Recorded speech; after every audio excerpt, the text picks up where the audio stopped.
রহমতুল্লাহি ওয়া বারাকাতুহু। আমাদের হোয়াটসঅ্যাপ গ্রুপে যারা আছেন সকলের উদ্দেশ্যে আমি বলছি, আমাদের কুয়েতের যে কাজগুলো আছে এগুলোর জন্য আপনাকে ইংরেজি বা আরবি জানতে হবে। ইংরেজি আরবি জানলে আপনি ইন্টারভিউ দিবেন, প্রি সিলেকশনে পাশ করলে, ফাইনাল ইন্টারভিউতে পাশ করলে ভিসা হবে। ইংরেজি আরবি জানা বাধ্যতামূলক। এছাড়া হইল কাতারের নখপাতাল মাসশেক, এটা কনস্ট্রাকশনের কাজ আছে 18 থেকে বয়স 42 পর্যন্ত। লাওসের কনস্ট্রাকশনের কাজ আছে, ওয়েল্ডারের কাজ আছে, লেবারের কাজ আছে। সৌদি আরব ফ্যাক্টরি ক্লিনারের কাজ আছে, ওয়্যার হাউস ওয়ার্কার আছে, 21 থেকে 35 বয়স লাগবে। রাশিয়ার গার্মেন্টস অপারেটর ইন্টারভিউ চলতি মাসের 15 তারিখে। এছাড়া warehouse, market cleaner, construction এগুলোর কাজ আছে।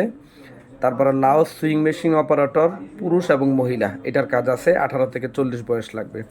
ভিয়েতনামে ফার্নিচার ফ্যাক্টরির কনস্ট্রাকশন শিপইয়ার্ডের কাজ আছে এবং গতকালকে আরেকটা ভিয়েতনামের কাজ আসছে, এটা হলো প্যাকেজিং হেল্পার এবং হচ্ছে আপনার বিক্রয়কর্মী বা সেলসম্যান। এরপরে প্লাস্টিক ফ্যাক্টরির মেশিনারি মেরামত করতে পারেন এরকম মিস্ত্রি। এরপরে কম্বোডিয়ার হিউজ পরিমাণ কাজ আছে কনস্ট্রাকশন এবং ফ্যাক্টরির, 21 থেকে 44 বয়স লাগবে। আর ভিয়েতনামে লাগবে 22 থেকে 44, 24 থেকে 44। ইরাকের কনস্ট্রাকশন ফ্যাক্টরি ওয়ার্কার এগুলোর কন্টিনিউ কাজ আছে। মালদ্বীপের কাজ আছে, মরিশাসের আখ্যাতের কাজ আছে।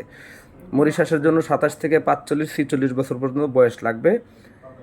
আর মালদ্বীপের civil engineer, civil site engineer, carpenter মানে শাটারিং কার্পেন্টার এবং মিস্ত্রি লাগবে। জেনারেল লেবার, সুপারভাইজার এগুলো লাগবে। বয়স 21 থেকে 35-এর মধ্যে হইতে হবে।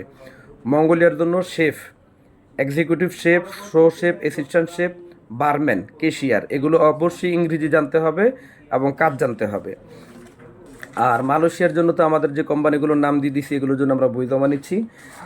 আপনারা যারা আমাদের হোয়াটসঅ্যাপ গ্রুপে আছেন, আপনারা একটা কথা মনে রাখবেন, আমাকে ফোন দেওয়ার দরকার নাই। আমি গ্রুপে যে নাম্বারগুলো দিয়ে দিই, আমাদের মার্কেটিং ম্যানেজার ওদের সাথে কথা বলে অফিসে চলে আসবেন। আমাদের অফিস থেকে আমরা ডিরেক্ট কোম্পানি ছাড়া কোনো দেশের ভিসা করি না। ম্যান পাওয়ার ছাড়া কোনো কর্মী পাঠাই না এবং পাঠাই নাই এবং পাঠাবো না। আমরা কর্মী পাঠানোর আগে অতিরিক্ত বেতন ভাতা ফ্যাসিলিটি এগুলো বলে কর্মী পাঠাই না, এগুলো মাথায় রাখবেন।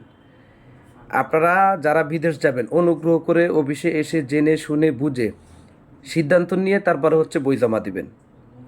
আর কম্বোডিয়ার যাদের গত সপ্তাহে ভিসা আসছে তাদের এই সপ্তাহের বুধবারের মধ্যে ম্যান পাওয়ার পেয়ে যাব, আগামী সপ্তাহে ফ্লাইট। আর গতকালকে কম্বোডিয়ার যাদের ভিসা আসছে আপনারা প্রত্যেকে ট্রেনিং ফিঙ্গারের কাগজগুলো অফিসে পাঠিয়ে দিবেন, আবার পেমেন্টগুলো অফিসে ক্লিয়ার করে দিবেন। আপনাদের ফ্লাইটগুলো পেমেন্ট পাওয়ার পরে আপনাদের বইগুলো আমরা ম্যান পাওয়ারে ঢুকাই দেবো, আগামী সপ্তাহের মধ্যে ফ্লাইট ধরবো। আর কম্বোডিয়ার ভিসা হইতে সময় লাগে অনলি 20 দিন, 20 দিনের মধ্যে ফ্লাইট দেওয়া সম্ভব। আর ভিয়েতনামের জন্য যারা বই জমা দিয়েছেন, অ্যাপ্রুভাল পাইছেন, যারা পেমেন্ট দেন না পেমেন্ট ক্লিয়ার করে দিবেন। ইরাকের যাদের পেমেন্ট বাকি আছে ক্লিয়ার করে দিবেন। আর যাদের ম্যান পাওয়ার হয়ে গেছে বা ম্যান পাওয়ারে আছে টেনশনের কোনো কারণ নাই, টিকিট ধরার পরে আপনাদেরকে ফোন দিয়ে জানানো হবে। তো যাই হোক, আপনারা যারা আমাদের গ্রুপে আছেন অনুগ্রহ করে আমাকে ফোন না দিয়ে আমাদের মার্কেটিং ম্যানেজার সাথে কথা বলে অফিসে চলে আসবেন। মনে রাখবেন অফিসে আসা ছাড়া আমাদের অফিসে ভিসা পাওয়ার সুযোগ নাই। আর যাদের গার্জিয়ান নাই তাদের অ্যাডভান্স লাগবে। গার্জিয়ান নিয়ে আসবেন, অ্যাডভান্স লাগবে না। তবে অ্যাডভান্স শুধু সার্বিয়া এবং রাশিয়া এই দুইটা দেশের জন্য লাগে, আদার্স কোনো কান্ট্রির জন্য অ্যাডভান্সের কোনো দরকার নাই। ধন্যবাদ, ভালো থাকবেন সবাই, আসসালামু আলাইকুম।